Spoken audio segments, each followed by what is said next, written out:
Paling nggak ilmu ini kepake buat nyusun pidato di acara lamaran, pidato buat ulang tahun temen atau ulang tahun kantor, nyusun kata-kata buat nembak cewek, nyusun khotbah buat Jumatan, khotbah di gereja, di vihara, di kuil, atau di sinagoga.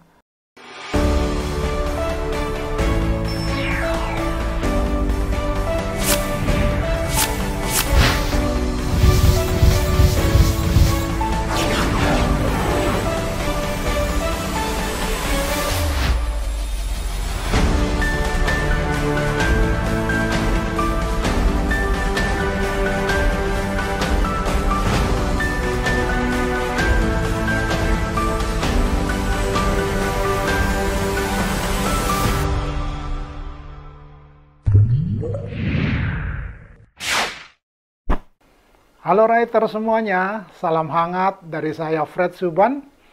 Salam sehat dan tetap semangat. Semoga kabar kalian baik-baik saja, sehat walafiat, lahir dan batin. Amin. Kalau sebelumnya kita pernah ketemu lewat buku ini terbit sekitar 10 tahun yang lalu. Wah, lama banget ya.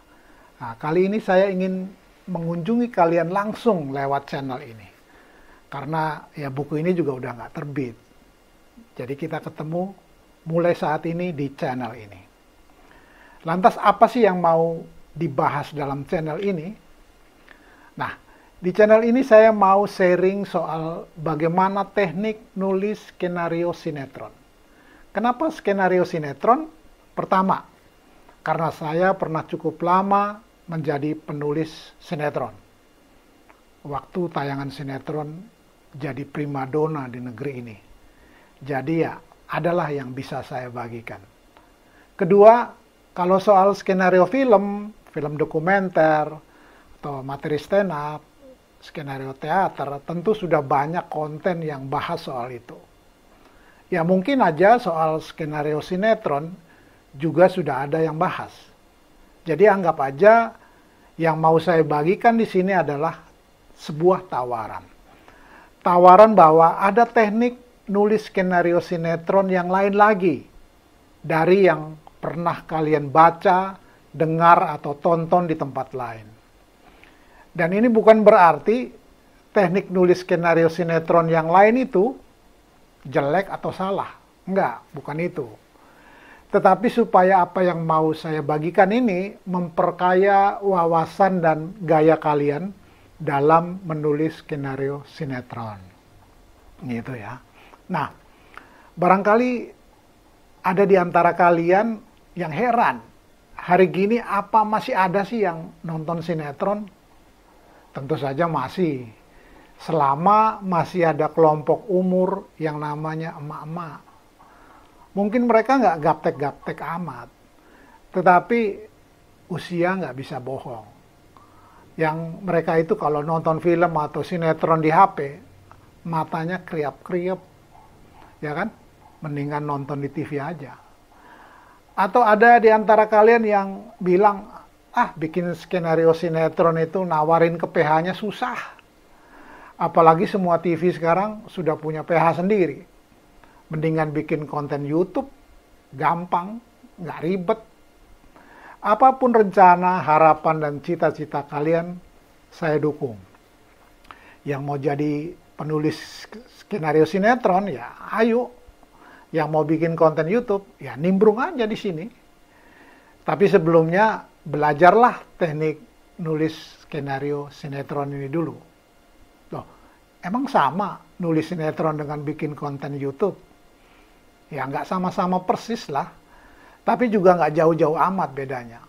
Nah, nanti kita lihat miripnya seperti apa antara konten YouTube dan sinetron. Nah, saya mau kasih sedikit gambaran saja.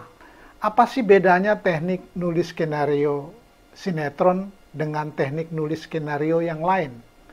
Misalnya saja kita bandingkan teknik nulis skenario sinetron dengan teknik nulis skenario film. Karena banyak juga teman saya yang di luaran sana menganggap bahwa teknik nulis skenario sinetron dan film itu ya sama-sama aja lah, nggak ada bedanya. Tapi saya bilang beda. Paling nggak ada beberapa poin yang membedakan. Pertama, soal waktu. Tayangan sinetron punya keterbatasan waktu. Artinya, ada sinetron durasi 30 menit, 60 menit, 90 menit, bahkan 120 menit. Kalau yang durasi 90 menit dan 120 menit, umumnya kita sebut FTV. Kalau program FTV, teknik nulisnya seperti apa? Pakai teknik nulis yang mana? Teknik nulis sinetron atau teknik nulis film? Karena tayangannya di televisi, tentu saja pakai teknik nulis skenario sinetron. Nah, itu soal waktu. Sedang di film, panjang pendeknya durasi tergantung penulis skenarionya. Mungkin kalian bisa bilang, bro, kalau sinetron yang panjangnya 13 atau 26 episode, waktunya kan juga panjang. Benar. Tetapi tayangnya kan per episode. Ya kan? Nah, itu yang pertama. Yang kedua, soal jeda iklan atau commercial break. Dalam tayangan sinetron, kita diganggu dengan jeda iklan. Ya, tapi mau bagaimana lagi? TV harus hidup dari iklan. Jadi, ya teknik nulisnya yang disiasati. Caranya, dalam suatu tayangan sinetron, dibuat segmentasi atau pembabakan. Sedangkan di film tidak. Ya, tidak ada jeda iklan. Maka penayangan di bioskop pun tidak ada jeda iklan. Kalau ada promo atau iklan layanan masyarakat, itu kan dimulainya di depan, nggak di tengah-tengah. Yang ketiga, soal segmentasi atau pembabakan. Nah, karena tayangan sinetron itu ada jeda iklan, maka perlu dibuat segmentasi. Lalu bagaimana membuat segmentasi dalam skenario sinetron kita? Atau bagaimana membagi babak dalam skenario kita? Itu tergantung durasi program tayangannya.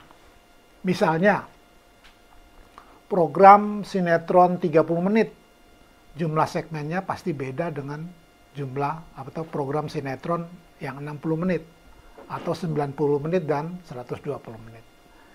Secara umum pembagian segmen tayangan sinetron untuk 30 menit ya misalnya. Ya kira-kira seperti ini, secara garis besar. Konten isi dramanya itu ada 24 menit. 24 menit itu dibagi 3 segmen, jadi masing-masing segmen itu 8 menit. Nah, sisanya yang 6 menit itu adalah untuk opening dan closing, juga untuk commercial break. Nah, itu kira-kira segmentasi program sinetron yang 30 menit. Ya. Nah, bagaimana dengan sinetron yang 60 menit atau 1 jam? Umumnya, program sinetron kita itu durasinya 60 menit atau 1 jam. Nah, segmentasinya seperti apa? Kira-kira seperti ini, seperti yang kalian lihat di gambar. Secara garis besar, program sinetron 60 menit itu dengan durasi segmen atau isi cerita adalah 45 menit. Sedangkan sisanya 15 menit itu untuk opening, closing, dan commercial break. Nah, 45 menit itu dibagi berapa segmen? Dibagi 5 segmen. Berarti masing-masing segmen berisi 9 menit. Ya, itu lihat di gambarnya. Kira-kira seperti itu. Simpelnya seperti itu. Jadi 5 segmen, masing-masing segmen 9 menit. Sisanya itu untuk commercial break dan opening dan closing cerita. Nah, kalau kita sudah punya bayangan gini kan kita gampang nyusun ceritanya per segmen. Gitu. Jadi cerita TV itu adalah kita bicara segmen. Tidak bicara 1 jam atau 190 menit atau 120 menit. Kita ngomong per segmen supaya ceritanya itu padat dan ketat. Nah, poin yang keempat soal akhir yang menggantung, akhir segmen yang menggantung atau kita sebut cliffhanger. Karena tayangan sinetron itu dijeda dengan commercial break supaya pemirsa tidak pindah channel setelah jeda iklan, maka kita wajib di akhir cerita, di akhir segmen, diberi adegan emosi yang menggantung, yang membuat pemirsa ingin menonton lagi setelah jeda iklan.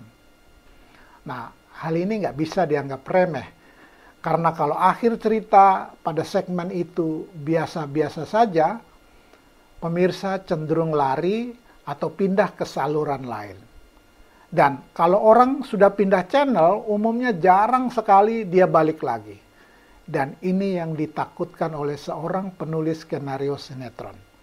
Makanya, musuh terbesar seorang penulis skenario sinetron itu bukan sesama penulis, bukan kesulitan nyari ide cerita, tetapi musuhnya adalah remote control. Ketika pemirsa pindah ke saluran lain, selesailah hidup kita.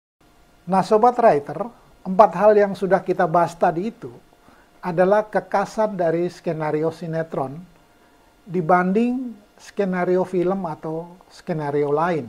Coba kalau kita cermati sungguh-sungguh, 4 kekasan itu, waktu yang terbatas, jeda iklan, segmentasi, dan akhir yang menggantung.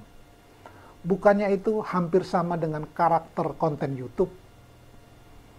Konten YouTube kan juga pendek-pendek, artinya waktunya terbatas. Karena orang tidak suka konten yang panjang-panjang atau lama.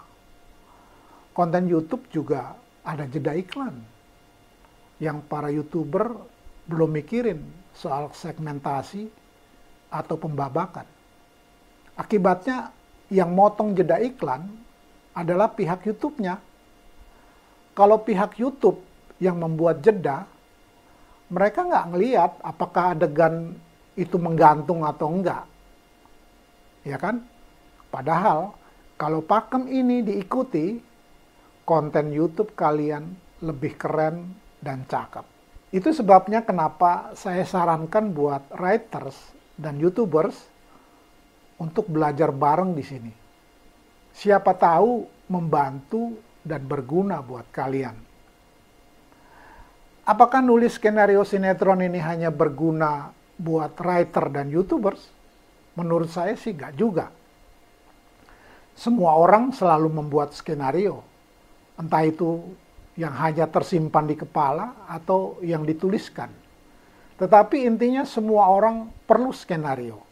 Segala sesuatu perlu skenario. Mungkin ada orang yang bilang, hidup gua ngalir aja, gua nggak perlu skenario. Ya, keputusan untuk memilih hidup yang mengalir aja, itu juga skenario. Bagi yang nggak bisa jadi writer atau YouTuber, paling nggak ilmu ini kepake buat nyusun pidato di acara lamaran, pidato buat ulang tahun temen atau ulang tahun kantor, nyusun kata-kata buat nembak cewek, nyusun khotbah buat Jumatan, khotbah di gereja, di vihara, di kuil, atau di sinagoga. Atau yang paling minim sekali, dari belajar ilmu ini, kalian ngomong nggak belepotan lagi. Itulah sekilas kekasan skenario sinetron dibanding skenario-skenario lain. Mungkin kalian masih ada yang nanya, gimana caranya kita tahu durasi skenario yang kita buat? Atau gimana caranya menghitung durasi skenario saya? Atau gimana caranya membuat segmentasi? Ya kalau pengen tahu, ketemuan aja lagi di sini, di channel ini. Oke? Jaga kesehatan kalian, tetap semangat, and freeze!